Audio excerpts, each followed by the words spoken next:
चलो स्टार्ट करते हैं। स्टार्ट करने से पहले कुछ बच्चों के कॉमन डाउट है, और कल की क्लास में जल्दी जल्दी के चक्कर में एक क्वेश्चन का आंसर मैंने गलत बता दिया था। ठीक है, हर्ष याद दिलाया लास्ट में, क्लास के लास्ट में याद दिलाया। कौन सा क्वेश्चन था हर्ष? यही वाला था ना, कि यदि उस क्वेश्चन में ये डालें कि हाउ मेनी टाइम्स, यही ना, कि क्या था क्वेश्चन, क्या था? एज इट इज क्वेश्चन याद है क्या? Yes sir. क्या क्वेश्चन था? जब एक ग्लूकोज ब्रेक करेगा, हाँ, तो इसमें आपने 2 क्वेश्चन बनाया था कि कितने नंबर ऑफ टाइम्स ऑक्सीडेशन होगा। क्वेश्चन का लैंग्वेज, और दूसरा क्वेश्चन का लैंग्वेज याद है?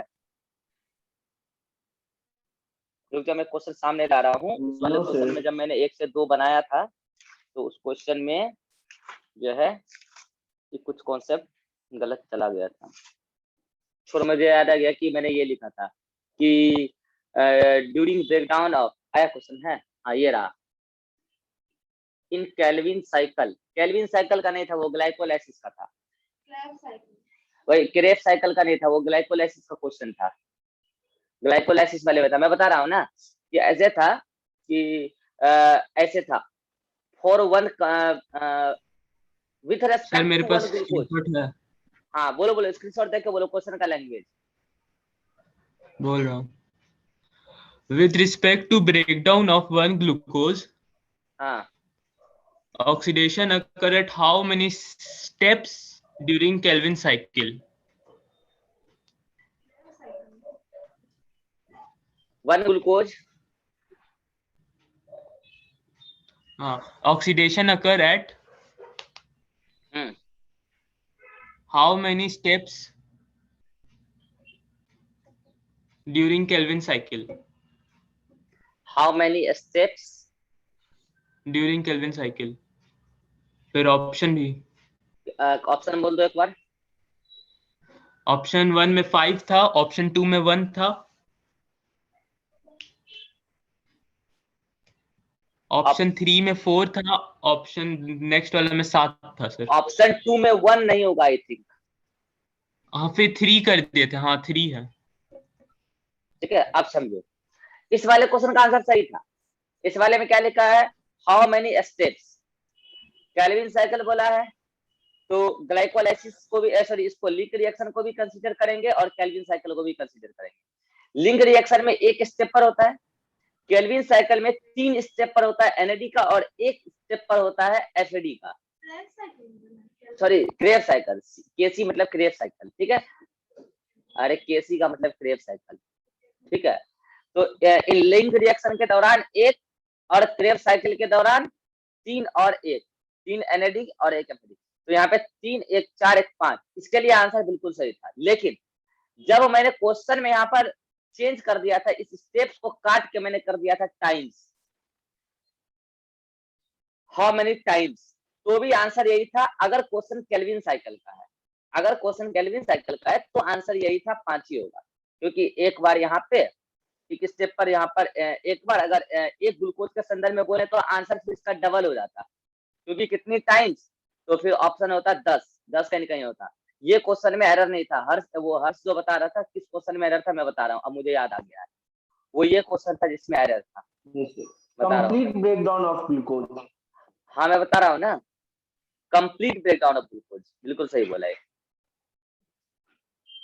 ऐसे था कि हम with respect to complete breakdown of one glucose, ऐसे थे यहाँ पे।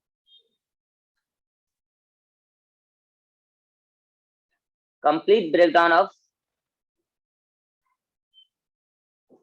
कंप्लीट ऑक्सीडेशन ऑफ, ये रहा। क्वेश्चन का लैंग्वेज याद नहीं है, तुम लोग कंफ्यूज कर रहे हो। छोड़ो ना, मुझे बस जो बताना है मैं बता देता हूँ। डाउट पूछना था तो लेके आना चाहिए था क्वेश्चन। ठीक है, with respect to breakdown of complete with respect to complete breakdown of one glucose, oxidation occurs, ठीक ही तो था line, oxidation occurs at how many step। ठीक है, तो यही था क्वेश्चन का लैंग्वेज। ठीक है, at how many steps, और लास्ट में ये लाइन वाइन नहीं था कुछ भी। ठीक है, अब बताते हैं इसमें आंसर क्या गया था। अगर बोले कंप्लीट ब्रेकडाउन तो ग्लाइकोलाइसिस भी जोड़ोगे, लिंक रिएक्शन भी, क्रेब साइकिल भी। ठीक है, अगर स्टेप का बात किया ना अभी, स्टेप का बात किया है तो ग्लाइकोलाइसिस में एक ही स्टेप पर, स्टेप तो एक ही है ना, अलग अलग स्टेप थोड़ी है, एक ही स्टेप पर 2 बार होता है तो एक स्टेप देखिए, लिंक रिएक्शन में एक स्टेप पर, इसमें 3 1 4 स्टेप पर, तो आंसर इज 5। बट यदि पूछ लिया जाए, हाँ सॉरी आंसर इज 6, 6 होगा। आंसर इज 6, जो ऑप्शन में नहीं है वो आंसर ऑप्शन में रहेगा। बट यदि पूछ लिया जाए कि oxidation occurs how many times, how many times अगर पूछेगा तो आप यहाँ पे 2 लोगे, यहाँ पे भी आप 2 ही लोगे और यहाँ पे 8 लोगे, तो कितना हो गया, 8 2 10 2 12, 12 टाइम्स ऑक्सीडेशन होगा। देखो पिछली क्लास में स्लिंग मिस्टेक था, वो तुमको भी पता है। ये सब क्वेश्चन के लैंग्वेज पर डिफर करता है और ऐसे एक नहीं बहुत सारे क्वेश्चन आपको मॉड्यूल में मिलेंगे। आज मैं होमवर्क दूंगा मॉड्यूल करने के लिए, ठीक है, तो बहुत सारे होमवर्क मिलेंगे आपको, उसमें आपको सारा ताम झाम क्लियर हो जाएगा कि क्वेश्चन के लैंग्वेज के अकॉर्डिंग क्या आंसर देना है, ठीक है। तो एक तो बच्चों का ये डाउट था। बच्चों के बीच में एक बड़ा भयानक डाउट चल रहा है, सर NAD और NAD+ में क्या अंतर है। और बच्चों के बीच में एक डाउट चल रहा है, सर NADH2 और NADH+H+ में क्या अंतर है।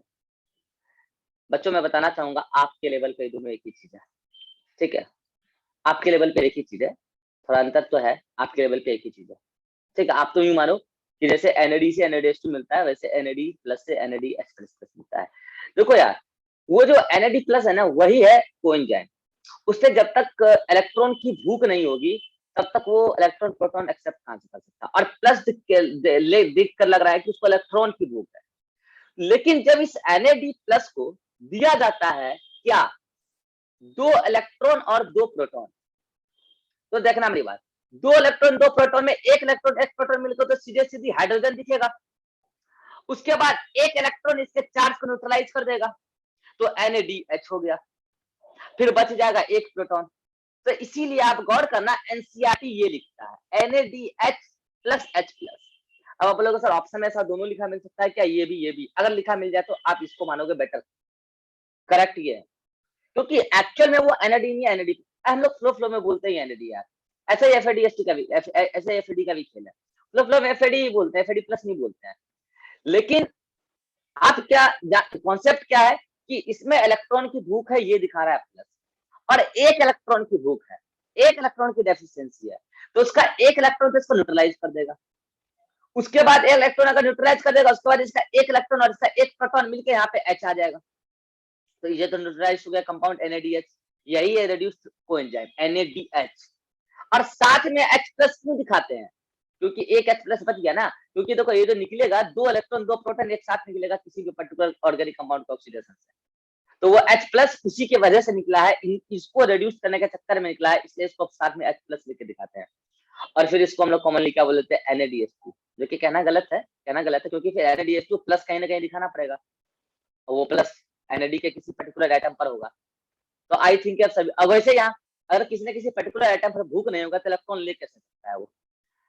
और ऐसा नहीं है, देखो इलेक्ट्रॉन भूख रहने के लिए प्लस चार्ज होना कंपलसरी नहीं है, अगर वैकेंट ऑर्बिटल हो तो भी ले ले, लेकिन इस केस में NAD जो जहां पर इलेक्ट्रॉन एक्सेप्टर है इसमें प्लस चार्ज होता है, यही मैं बताना चाह रहा हूँ। बोलो अब बात क्लियर, अब कहीं पे भी नोट्स में अगर ये देख लोगे कहीं पे भी तो कंफ्यूज नहीं ना होगे हर्ष। नहीं नो सर। और ये क्या नाम है इसका, नाम ही भूल जाता है, इरहान, हाँ स्वाति, नहीं अब इसमें नहीं तुमको भी सर, लेकिन हाँ रुको एक मिनट स्वाति, अब तुमको भी इसमें कोई कंफ्यूजन नहीं ना है। नहीं। हाँ क्या बोल रहे हो इरहान।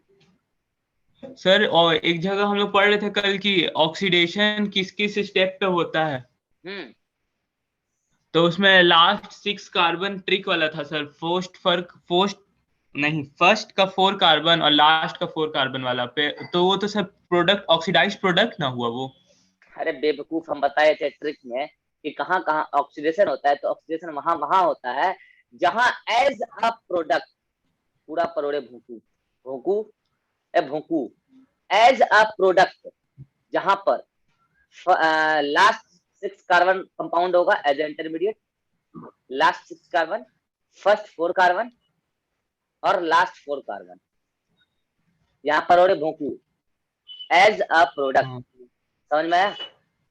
और ये हाँ सारे हाँ स्टेप पर यही ट्रिक था, जहां जहां ऑक्सीडेशन होना है, लास्ट कार्बन मतलब last 6 carbon compound as a product मिला होगा ऑक्सीडेशन का, वहां पर ऑक्सीडेशन हुआ होगा। फर्स्ट 4 कार्बन सक्सेनल कोएंजाइम में होता है, एज अ प्रोडक्ट मिला होगा ऑक्सीडेशन का। Last 4 carbon oxalic acid as a product मिला होगा, जहां पर ऑक्सीडेशन हुआ होगा, जहां पर NAD ने किया होगा ऑक्सीडेशन, NAD लिंक्ड डिहाइड्रोजन और एक जगह है फीडिंग लिंक्ड वाला। अब बोलो तुमको क्या दिक्कत है? नहीं तुम समझ ये, गया। हाँ नहीं समझ नहीं गया, अरे भोंकू तुम ये पढ़े नहीं थे भोंकू, समझ तो कल भी गए थे तुम, घर पे ये इस पे ध्यान नहीं दियोगे पढ़ने का, ठीक है? अच्छा एक बार बताओ, तुम लोग को जो लकी निधि का लिखा हुआ फेयर नोट्स मिलता है, फेयर नोट्स पढ़ते हो कि नहीं पढ़ते हो, कि उसको बस आरती लगा देते हो PDF दिखा के? पढ़ता हूँ फिर। हर्ष पढ़ते हो पढ़ता फेयर हूँ नोट्स? हाँ फेयर नोट्स सर। यस पढ़ना। सर। और हर्ष तुम तो अभी खाली 11th में हो, तुमको तो खुद का भी नोट्स बनाना चाहिए अभी, यस सर। तुमको तो खुद का यस भी सर, नोट्स बना रहा बनाना। हूँ। बना रहे हो? बना। Yes sir. कहाँ तक बनाए हो? सर अभी यहाँ तक बना लिया। वो सेल डिस्पेंशन डाइजेशन का दोनों जो डिफरेंशिएट किए थे और वहां अभी तक तुम बना लिया बनाना हूँ। स्टार्ट ही किए हो, साथ साथ बनाओगे तो फायदा होगा। जहां तक बनाए हो वहां तक का PDF भेजना मुझे, मैं देखूंगा किस तरीके से बना रहे हो। 11th के बच्चे हो, तुमको तो नोट्स बनाना चाहिए अभी, अभी बनाओगे ये नोट्स तुमको यस सर। फुल लाइफ काम आएगा। मैं बता रहा हूँ, मैंने जो नोट्स बनाया था जब मैं कोटा में तैयारी कर रहा था, वो नोट्स आज तक है मेरे पास और वो अभी भी काम आता है, मेरे रेक में रखा है, कभी भी जरूरत पड़ जाता है उसका। वो आप MBBS करो, BSc करो, बायोटेक में चले जाओ, कुछ अरे नोट्स काम आएंगे यार, 11th 12th तो बेस है। आप नोट्स बनाओ खुद का, खुद के राइटिंग में काम आते हैं आगे, बेकार नहीं जाता। और 11th 12th में मौका लगता है नोट्स बनाने का, आपको टारगेट बैच में नहीं मिलता मौका। अगर आपका बाई चांस 12th के साथ अगर सिलेक्शन नहीं हो पाया नीट का, तो फिर आप 2 साल में तैयारी नहीं, 1 साल में तैयारी करोगे और आपके पास समय नहीं मिलेगा नोट्स बनाने का फिर। और अभी आपके पास पर्याप्त समय है, पबजी उबजी छोड़ो और ये सब करो, नोट्स बनाओ, हर नहीं सब्जेक्ट का खेलता बनाओ। मैं सर। हाँ तो हर सब्जेक्ट का यस नोट्स सर। बनाओ, एटलीस्ट बायोलॉजी का तो जरूर बनाओ भाई, ये तुमको काम आएगा आगे। चलो ठीक है, हम बढ़ते हैं आगे। ठीक है, आज हमको जो बात करना है, डाउट था हाँ बोले जल्दी।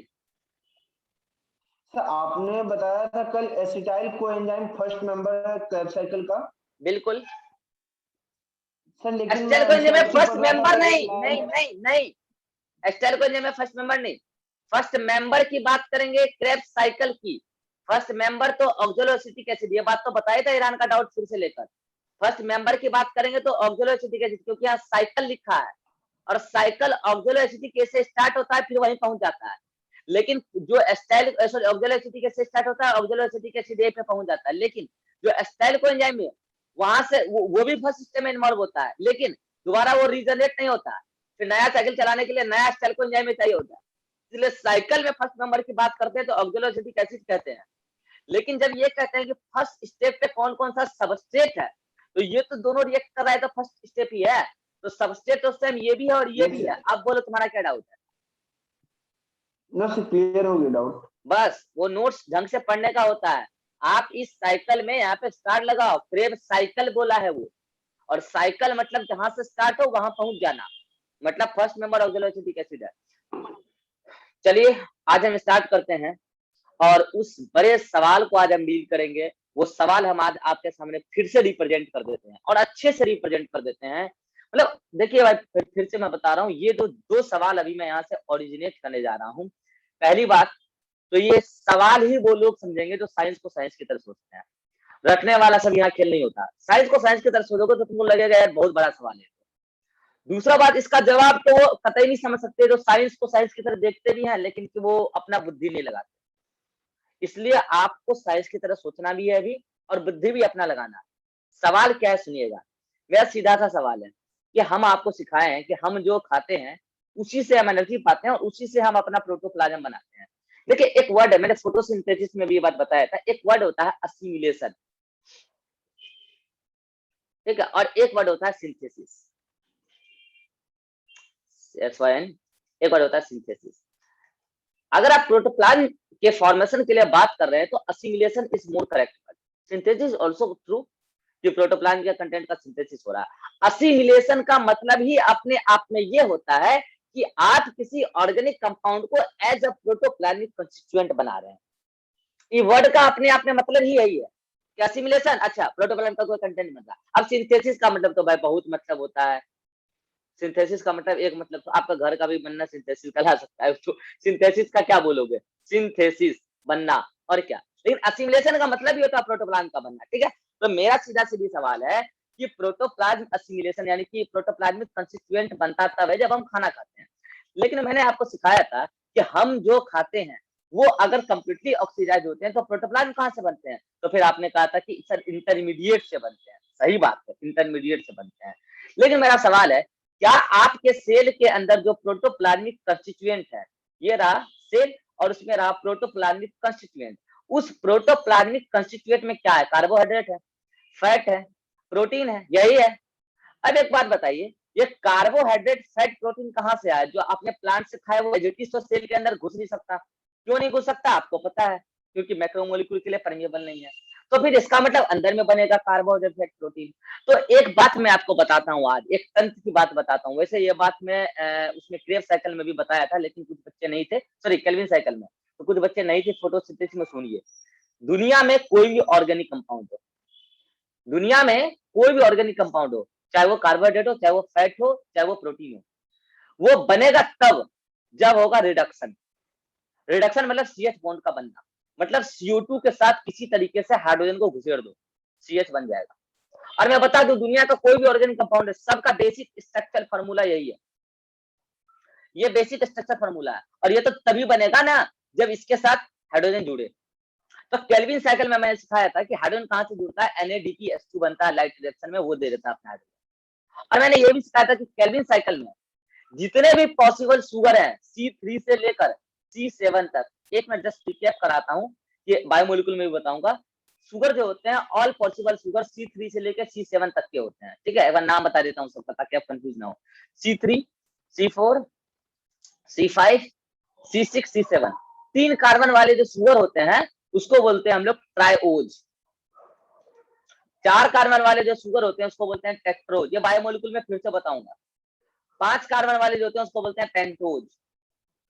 6 कार्बन वाले जो होते हैं उसको बोलते हैं हेक्सोज, ये शुगर का नाम है। और 7 वाले जो होते हैं उसको बोलते हैं हेप्टोज। कुछ पॉपुलर एग्जांपल बताते हैं, एग्जांपल तो बहुत सारे हैं दुनिया में, बड़े बड़े एग्जांपल। ट्राइओज के कुछ एग्जांपल बता रहे हैं, जैसे फॉस्फोग्लिसरॉल्डिहाइड शुगर है, 3 कार्बन कंटेनिंग शुगर है, TGA। डाप, डाइहाइड्रोक्सी एसीटोन फॉस्फेट, ये शुगर है, 3 कार्बन कंटेनिंग शुगर है। तो ये दोनों क्या है, ट्राइओज है, क्योंकि 3 कार्बन कंटेनिंग शुगर है। टेट्रोज, मैं आपको बता दूं, इरेथ्रोज, इरेथ्रुलोज, इरेथ्रुलोज, ये सब टेट्रोज है, क्योंकि ये अपने शुगर है ये सब, और 4 कार्बन कंटेनिंग शुगर है। पेंटोज की अगर हम बात करेंगे, राइबोज, राइब्यूलोज, डीऑक्सीराइबोज,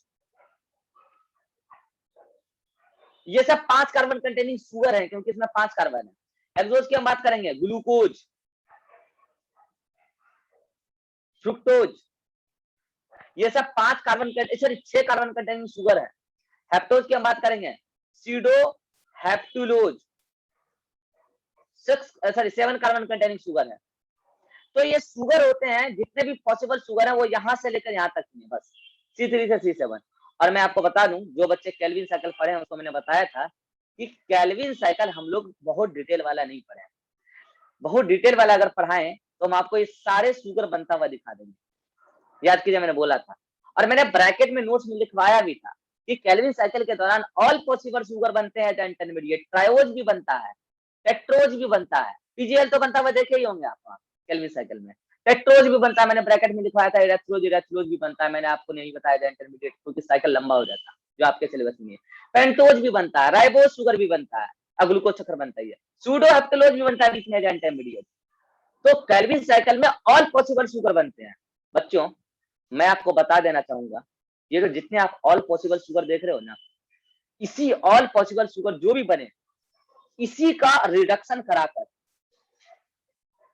इसी क्या कार्बन है ना इसमें, और शुगर है तो उसमें CH2O, ये तो जरूरी होगा। अब इसी का रिडक्शन करा के आप डिफरेंट टाइप के ऑर्गेनिक कंपाउंड बना सकते हो, सारे के सारे। इससे आप कार्बोहाइड्रेट भी बना सकते हो, शुगर है तो कार्बोहाइड्रेट बनेगा ही बनेगा, प्रोटीन भी बना सकते हो, फैट भी बना सकते हो। इसका मतलब आप 10th की बात क्या सीखे आज? आप 10th की बात ये सीखे, दुनिया में कोई भी ऑर्गेनिक कंपाउंड हो, अगर उसका बायोसिंथेसिस कराना है, मतलब उसका असिमिलेशन कराना है सेल के अंदर, ये भी होना चाहिए, ये भी होना चाहिए, ये भी होना चाहिए, ये भी सभी होंगे, तभी आप सभी प्रकार के प्रोटोप्लाज्मिक कंस्टिट्यूएंट यानी कि ऑर्गेनिक कंपाउंड बना सकते हैं सेल के अंदर। तो अब समझिए मेरा सवाल की तरफ अब हम धीरे धीरे जा रहे हैं। तो मैंने अभी अभी ताजा ताजी आपको सिखाया कि ये सारे पॉसिबल साइकिल कहाँ बनते हैं? केल्विन साइकिल में। और केल्विन साइकिल कहाँ चलता है? प्लांट के अंदर। प्लांट के अंदर भी कहाँ? सिर्फ फोटोसिंथेटिक सेल में। कहाँ पर? तो क्लोरोप्लास्ट के स्ट्रोमा में चलता है केल्विन साइकिल। जो पढ़े फोटोसिंथेसिस उनको पता है। क्लोरोप्लास्ट के स्ट्रोमा में, जो नहीं पढ़े घबराई नहीं, बताएंगे। क्लोरोप्लास्ट के स्ट्रोमा में। तो मेरा सवाल है, इसका मतलब सेल जो प्रोटोप्लाज्म का सिंथेसिस करता है, ऑर्गेनिक कंपाउंड का सिंथेसिस करता है, सारे प्रोटोप्लाज्म का सिंथेसिस सेल खुद कर सकता है। उसके लिए चाहिए C3 से लेकर C7 वाले सारे पॉसिबल शुगर। तो ऐसा तो सिर्फ वही सेल कर पाएगा जो फोटोसिंथेटिक सेल है, क्योंकि वो केल्विन साइकिल चलाते हैं। इसका मतलब वो सारे के सारे शुगर बनाते हैं, उनको जो जरूरत पड़ेगी उसको बना लेंगे। सारे शुगर बना रहे हैं, शुगर तो बन ही रहे हैं अंदर। तो फोटोसिंथेटिक सेल तो अपना इसको मॉडिफाई करके कुछ भी बना लेगा। तो मेरा सीधा सा सवाल है, क्या सिर्फ दुनिया में प्लांट के फोटोसिंथेटिक सेल ही अपना प्रोटोप्लाज्म बनाते? हम अपना प्रोटोप्लाज्म नहीं बनाते। हम प्रोटोप्लाज्म का कैप्सूल खाते हैं क्या, या सिरप पीते हैं क्या प्रोटोप्लाज्म का? नहीं, हमारा हर सेल अपना प्रोटोप्लाज्म बनाता है। हमारा दुनिया में हर ऑर्गेनिज्म का हर सेल अपना प्रोटोप्लाज्म बनाता है। तो सवाल है कि प्रोटोप्लाज्म बनाने के लिए तो C3 से C7 तक चाहिए कार्बन। पहला सवाल समझ रहे हैं क्या? C3 से एग्जांपल बताता हूं मैं, जैसे हमारा डीएनए बन रहा है, डीएनए में पेंटोज शुगर है, कल बताया था, राइबोज है, डीएनए में डीऑक्सीराइबोज, आरएनए में राइबोज है। तो ऐसे बहुत सारे ऑर्गेनिक कंपाउंड है जिसमें अलग अलग ऐसे कार्बन है। तो केल्विन साइकिल नहीं चल रहा है। तो आप बोलेंगे सर कोई बात नहीं है, कॉमन रेस्पिरेटरी पाथवे चलता है ना, ये कॉमन रेस्पिरेटरी पाथवे, तो कॉमन रेस्पिरेटरी पाथवे सेल के अंदर ही चलता है सर। तो उस जॉइंट पर्टिकुलर कार्बन के, जैसे कि PGL 3 carbon containing compound as a sugar मिलता है, तो उससे सर चाहेंगे तो बहुत कुछ बना सकते हैं। हम बोलते हैं सर क्या क्या बना सकते हो बताओ? ज्यादा कार्बोहाइड्रेट बना सकते हो और फैट बना सकते हो। और मैं बता दूं आपको, कॉमन रेस्पिरेटरी पाथवे में वो C3 से लेकर C7 तक सारे शुगर नहीं मिलते हैं। 5 कार्बन वाले कहाँ मिलते हैं बता दो? 7 कार्बन वाले कहाँ मिलते हैं बता दो? कहीं मिलते हो बता दो? शुगर नहीं है वो, अल्फा कैटेगोरिक एसिड, एसिड है वो। 5 कार्बन वाले 7 कार्बन वाले तो मिलते नहीं है। तो एक सवाल है, जब 5 कार्बन 7 कार्बन वाले नहीं मिलते कॉमन रेस्पिरेटरी पाथवे से, और वो हर सेल दुनिया में फोटोसिंथेसिस नहीं कर रहा, केल्विन साइकिल नहीं चला रहा, तो फिर हर सेल को वो रॉ मटेरियल के तौर पर C3 से C7 तक सारे कार्बन कहां से पॉसिबल हो गए? पहला सवाल यही है, कहां से पॉसिबल हुए? पहला सवाल ये है। चलिए दूसरा सवाल, पहले सवाल समझिए ढंग से। मैंने कहा ना सवाल भी हर कोई नहीं समझ सकता है इसको। दूसरा सवाल क्या है इसका? दूसरा सवाल ये है कि अभी हाल ताजा में मैंने आपको सिखाया कि कोई भी ऑर्गेनिक कंपाउंड बने, कोई भी, चाहे वो कार्बन फैट प्रोटीन बनेगा इस कार्बन से, इस पर्टिकुलर शुगर से, और उसका होगा रिडक्शन। तो रिडक्शन के लिए मैं बता देता हूं, जब बायोसिंथेसिस होता है, मतलब कि असिमिलेशन होता है, तो उसमें as a reducing power mainly NADPH2 चाहिए। NADH2 FADH2 एक्ट कर सकता है, लेकिन उससे पूरा का पूरा बायोसिंथेसिस नहीं हो सकता है। NADPH2 में रिड्यूसिंग पावर लग रहा है, NADPH2 से ही बन सकता है, प्रोटोप्लाज्म सिंथेसिस हो सकता है। तो पहला सवाल तो था कि ये कार्बन कहां से आएंगे? ये आएंगे तभी प्रोटोप्लाज्म सिंथेसिस होगा, सारे ऑर्गेनिक फॉर्म बन सकते हैं।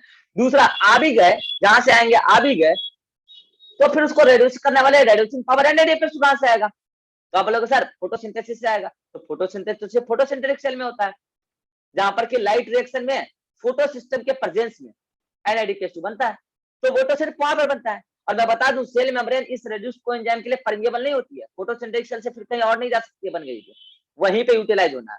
तो फोटोसिंथेटिक सेल तो ये भी पा ली केल्विन साइकिल से, ये भी लाइट रिएक्शन से पा ही ली, वो अपना प्रोटोप्लाज्म का सिंथेसिस करा ही लेगी। तो प्रोटोप्लाज्म सिंथेसिस करा के वो तो ये बनाएगी, कार्बोहाइड्रेट फैट प्रोटीन। और फिर उसको ट्रांसपोर्ट अगर कराना होगा तो इसका ट्रांसपोर्ट कराएगी, इसका थोड़ी ना कराएगी, और इसका तो करा ही नहीं सकती। तो मैं पहले बता दिया कि ये सेल मेम्ब्रेन इसके लिए इम्परमेबल होती है, रेड्यूस कोएंजाइम के लिए। तो सवाल ये है कि अगर दूसरे प्लांट सेल को मिलेगा नॉन फोटोसिंथेटिक सेल को, तो वो मिलेगा कार्बोहाइड्रेट फैट प्रोटीन। कार्बोहाइड्रेट में ट्रांसपोर्ट किसका होता है? सुक्रोज का होता है। तो दूसरा प्लांट सेल तो सुक्रोज हेक्सोज पा रहा है, मतलब कि 6 कार्बन वाला। तो दूसरा सेल हेक्सोज पा रहा है, तो पहली बात उसको C3 से C7 तक सारे मिल नहीं रहे, और रेड्यूस्ड कोएंजाइम NADPH2 में नहीं मिल रहा, जिसे वो सिंथेसिस करा ले, अगर ये 5 पहुंच भी जाए कैसे भी। तो फिर दूसरे सेल NADPH2 कहां से लाएंगे? दूसरे सेल NADPH2 कहां से लाएंगे? रेड्यूस कोएंजाइम कहां से लाएंगे रिडक्शन के लिए? क्योंकि बायोसिंथेसिस में रिडक्शन के लिए NADPH2 ही चाहिए अगर प्रोटोप्लाज्म बनाना है तो। मेरा सवाल समझ पाए? मेरा सवाल क्या है? दो बड़ा सवाल।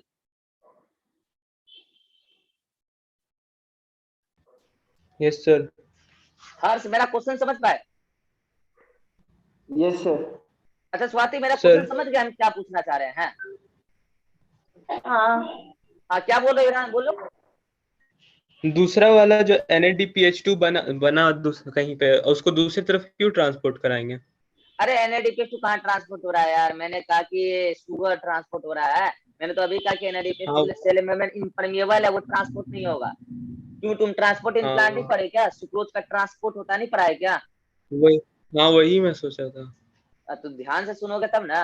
NADPH2 का ट्रांसपोर्ट नहीं होता, वो सेल मेम्ब्रेन उसके लिए इम्परमिएबल होती है। तो अब दिमाग लगाओ सब अपना अपना, दिमाग लगाओ। अच्छा एक बात बताओ, क्या लगता है हेटेरोट्रॉफ के सेल में, मतलब जो नॉन फोटोसिंथेटिक सेल है, और प्लांट के भी जो नॉन फोटोसिंथेटिक सेल है, क्या वहां NADPH2 बनता भी है क्या? क्या लगता है आपको, बनता भी है क्या? बनता भी होगा? एक का जवाब आ रहा है नहीं। क्या लगता है आपको, बनता होगा? यस सर, बनता होगा। बिल्कुल बनता होगा। तो बताइए कहाँ बनता होगा, किस प्रोसेस से बनता होगा? देखिए मैं जो अभी बात कर रहा हूँ ये सही बात है, नीट के लेवल का नहीं है, सही बात है। लेकिन यार एक बात बताओ, आप साइंस पढ़ रहे हो ना यार, नीट किट क्या होता है? आप साइंस पढ़ रहे हो ना, आप साइंस पढ़ रहे हो, तो ये क्वेश्चन जेन्युइन होना चाहिए आपके दिमाग में। मतलब बुद्धिमान बन के सोचो। ठीक है नीट के लेवल का नहीं, कोई नहीं पूछेगा नीट में, हमको पता है, औकात ही नहीं है वो पूछने वाले की, औकात नहीं है पूछ ले तुमसे वो। लेकिन साइंस का विद्यार्थी बन के सोचो ना यार, मतलब कितनी बड़ी बातें चल रही है यहाँ पर। अब मैं बताता हूँ, आप लोग नहीं बता पाओगे ना क्योंकि आप पढ़े नहीं है इससे आगे। मैं बताता हूँ, एक पाथवे है जिसका नाम है चैंपियन पाथवे। सुनो, मैं इस चैंपियन पाथवे को पूरा डिटेल में लूंगा अभी, मेरे पास इस मीटिंग के लिए 9 मिनट ही है। आप सोचो कि क्या होता होगा चैंपियन पाथवे में, बुद्धि लगाओ, और मैं तुरंत 2-4 मिनट में नया मीटिंग क्रिएट कर लूंगा। ठीक है?